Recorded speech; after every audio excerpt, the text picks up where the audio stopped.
Desde 1964, a Conferência Nacional dos Bispos do Brasil traz para as nossas reflexões, através das campanhas da fraternidade, temas que nos motivam a viver a fraternidade como compromissos concretos no processo de transformação da sociedade.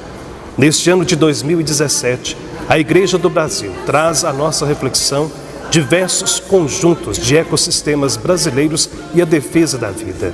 Somos chamados à reflexão para uma mudança real no nosso compromisso com o cuidado com nossa casa comum. O tema que a campanha da Fraternidade 2017 nos trouxe para a reflexão é muito recorrente pela atual crise que estamos vivendo em todo o mundo, mas de forma especial da crise brasileira. Papa João Paulo II já alertava que a crise financeira é também uma crise ecológica. Papa Francisco continua tendo essa preocupação ao lançar a encíclica Laudato Si, que é um chamado a cuidar do nosso planeta como sendo a nossa própria casa. Sendo assim, é muito propício que nós cristãos estudemos e reflitamos sobre a devastação do meio ambiente. A natureza criada por Deus para ser guardada pelo homem virou fruto de exploração. E hoje a vida animal e vegetal corre perigo se não mudarmos nossa postura diante do consumismo exagerado.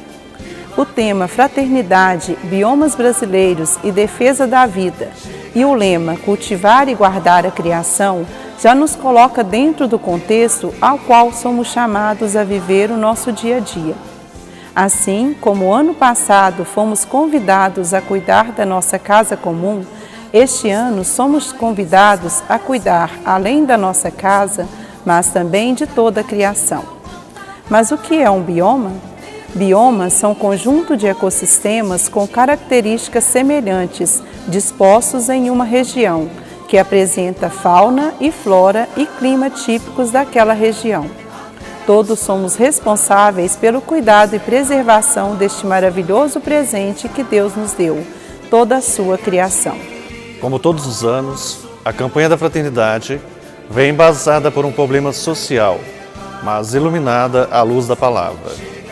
O lema deste ano, retirado do livro do Gênesis, capítulo 2, versículo 15, vem nos relembrar que a natureza criada por Deus e entregue ao homem foi feita de forma tal que tudo era perfeito e tudo que fora criado tem função distinta no desenvolver da vida. Mas ao cometerem o pecado da desobediência por meio de Adão e Eva, entrou também no mundo a ganância e a ambição desordenada pelos bens materiais cada vez mais coloca em risco a vida na terra. Deus, em sua imensa bondade, tem insistido durante toda a caminhada do seu povo para que a sua criação seja preservada.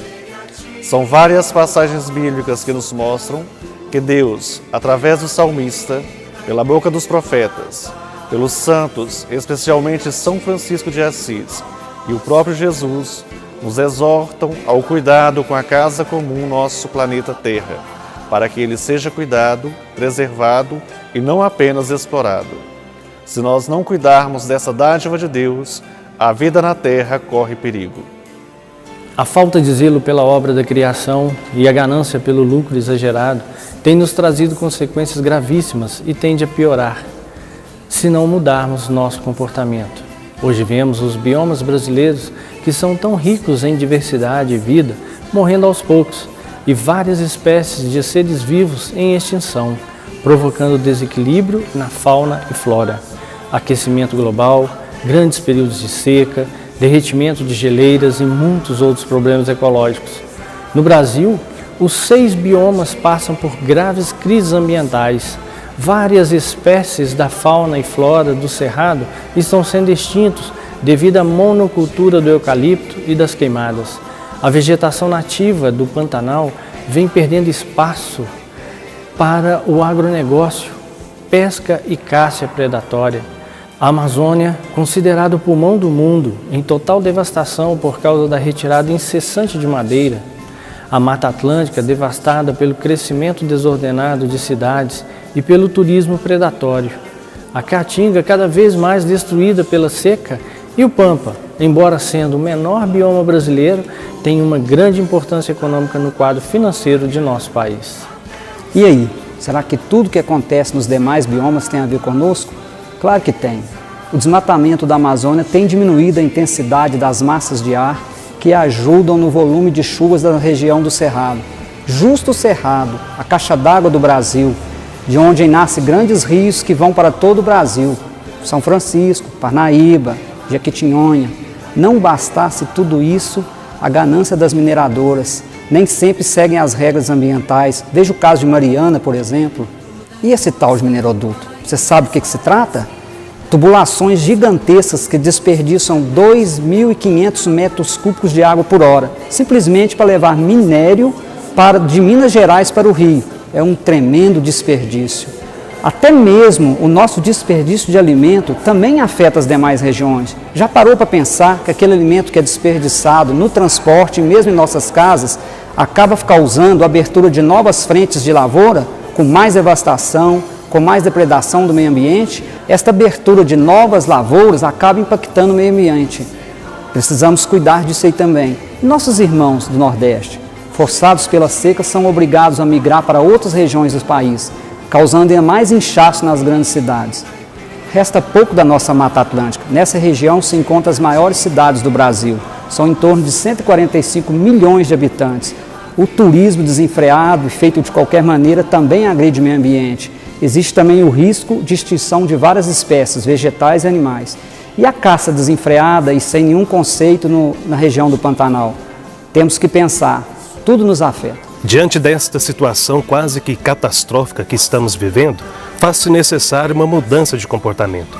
É preciso mudar os nossos hábitos. Precisamos agir no sentido de cuidar da criação. Cada mudança, por menor que seja, pode trazer grandes benefícios para o mundo futuro que deixaremos. Economizar a água, recolher corretamente o nosso lixo, valorizar os alimentos e produtos naturais. São pequenos exemplos que podem contribuir com uma diferença muito positiva no mundo em que nós vivemos. Que a campanha da fraternidade deste ano de 2017 não adormeça com o término do tempo da Quaresma, mas que nos desperte para o cuidado permanente com nossa casa comum.